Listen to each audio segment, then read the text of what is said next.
Welcome, everybody. Lately I have been getting a ton of emails and messages from viewers saying, David, we know intellectually that Republicans are not going to stay on top forever. But when you look at the Democratic Party and how it seems impotent and failing, I find myself asking, will Democrats ever win again? In other words, the fact that no party wins forever is true, but also, is this a Democratic Party that can defeat anybody? And it's a fair question. And I think couching it like that, the way many of you are doing, makes sense. Historically, we know that there is a cyclical aspect to political power, even though at the 30,000 foot level, things may be moving one way or the other. And I believe in general, they are moving towards the left rather than the right with regard to beliefs about most issues. We still have to understand the cyclicality of individual election cycles. And remember when the Republican Party believed after Ronald Reagan's 1984 landslide, we've locked it up. It's going to be decades. And then, of course, in 1992, just 8 years later, Bill Clinton became president and then easily won re-election in 1996. And what were supposed to be 8 years of Republican rule ended up being Bill Clinton's Democratic administration. Democrats also assumed that Barack Obama's 2008 blowout would be the mark of a new progressive era. 2 years later, they got clobbered in the midterms. Yes, Barack Obama won in 2012, but then in came Donald Trump, who now will hold the White House for 8 of 12 years by the time his second term is all said and done. So the point here is we understand cyclicality, but when you look at the parties right now, there are people saying Democrats just need to wait out Republicans. That's all that needs to happen. And sooner or later, the party in power is going to face a backlash, especially when they overreach and Republicans are overreaching. That's the optimistic view. Democrats don't really have to do anything particularly special. But then there's another side to it. And here's the thing. Simply waiting 2 or 4 years might not be enough if Democrats keep making the same blunders that they have become known for. When you look at gerrymandering and voting restrictions, this isn't 2008 anymore, and the playing field has been tilted by years of redistricting and new barriers to voting, and Democrats waiting for political winds to shift isn't going to change, for political winds to shift won't fix that problem at a structural level.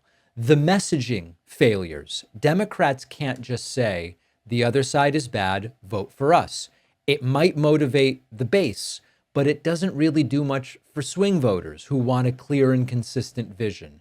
When you look at intra-party chaos, progressives versus centrists, to put it extremely simply, even though I understand it's more complex and nuanced than that, that is a rift that often explodes into the public, and it certainly did not help in the 2024 election. Is that something that's going to be dealt with?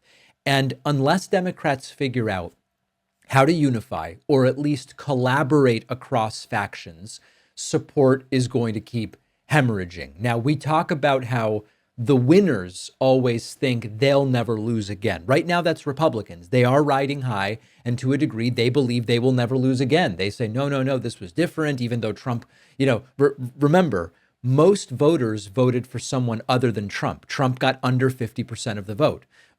Someone other than Trump was more than 50% of the vote. Sometimes on the other side of winners thinking they will never lose is that losers think they will never win again. And that's also a mistake because Republicans are not invincible. They have their own internal battles. Historically, they overreach and then it bites back at the ruling party, whether it's privacy overreaches, whether it's foreign policy and extensions of the military, and of course, the economy. If the economy dips, voters tend to blame whoever is in charge. And I know that we all understand that Republicans are much better at blaming Democrats for things Democrats have nothing to do with than Democrats are at blaming Republicans. I get that. But at the same time, you can only do that so much and to a certain degree. And when you look at egg prices, when you look at the tariff program, when you look at everything that's going on right now, and it points, at least theoretically, if it continues, to a problematic economy for the average American, that's going to be a problem. And if the economy is not clearly good, And Republicans keep pushing too hard on social issues, on things like, do we want to gut Social Security? Do we want to impose extreme abortion bans? They risk driving moderates away. And if the party fractures between the MAGA loyalists and the establishment conservatives in a way that actually affects their ability to coherently explain why anyone should vote for them, it will crack the foundation of their power. But then we get back to Democrats. Democrats can't rely on those scenarios playing out. Democrats need an offensive strategy, not a defensive one. And the down ballot focus, reclaiming state legislatures and governorships in off year elections, it's all critical. And I don't really see Democrats doing anything right now other than waiting for a big national wave in their favor. And it misses that real power starts locally in many cases. So if I were advising Democrats, and I'm not, and I'm terrible at this stuff, and I also don't care about the Democratic Party beyond, is it the best option in this election cycle? I'm not a Democrat. I've never been a Democrat, as all of you know. I just vote for whatever the best option is. And I see political parties mostly as corporations that exist to justify their own existence. Democrats do need policies that resonate across the spectrum. And so, yes, healthcare affordability is part of it. Sustainable jobs is part of it. Protecting fundamental human rights is part of it. But as we saw in 2024, appearing to take more seriously issues of crime and immigration when it was what many Americans wanted. And you can say, David, Americans only believed crime and immigration were important because Republicans tricked them into believing that. Fine. I wouldn't even argue against that. But if Americans have come to believe that it's important, then you can't be seen as not caring about those issues, which is not what I'm saying was the case, but it's certainly the way that it appeared. And the internal food fight is going to have to stop. I get that there are disagreements over policy. They are inevitable, but it can't be seen as the airing of dirty laundry because it gives opponents ammunition. It confuses voters, and it leads to lower engagement. And that's the kind of last aspect of this. Engage every single election, midterms, off-year elections, local races. Skipping them only entrenches the GOP power. And so Democrats do have to fight everywhere, every time. So if we zoom out, will Democrats ever win again? Yeah, absolutely. It doesn't seem as though the duopoly is going to be replaced soon enough for Republicans to lose without Democrats winning. When Republicans lose, at least in the next few cycles, it will lead to, or it will mean that Republicans have won. But Democrats do need to get serious about structural issues and strategy. They can't just wait for the pendulum to swing back. And people keep telling me, Republicans are going to implode. Trump's going to implode. It's all going to implode. Sure, that almost certainly will happen. But Democrats need to understand and seize on the real opportunity to shape the direction that goes rather than just waiting around. So let me know what you think. Do you see the path forward? Do you feel that there is a lost cause here? We will certainly continue to talk about it.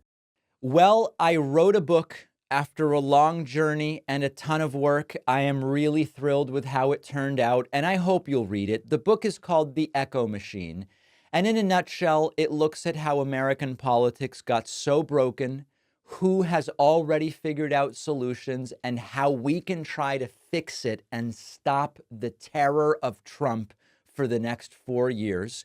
With Trump winning this election, the Echo Machine couldn't be more relevant, not only a warning about how we got here, but also about what might be coming and how to prevent the worst outcomes. We've got to stay engaged. We need a plan, and that's what the book is about. There's a belief out there that unless you have corporate media behind you, you can't have a successful political book launch, that it's not possible. I think we can prove that wrong. Order The Echo Machine today at davidpakman.com/echo on Amazon, Barnes & Noble, Audible, Kindle, anywhere that books, ebooks, and audiobooks are sold. You can also call any local bookstore and say, please order me The Echo Machine by David Pakman. Wherever you get the book, you'll get the free pre-order perks, including the signed book plate. Head to davidpakman.com/free book stuff after ordering.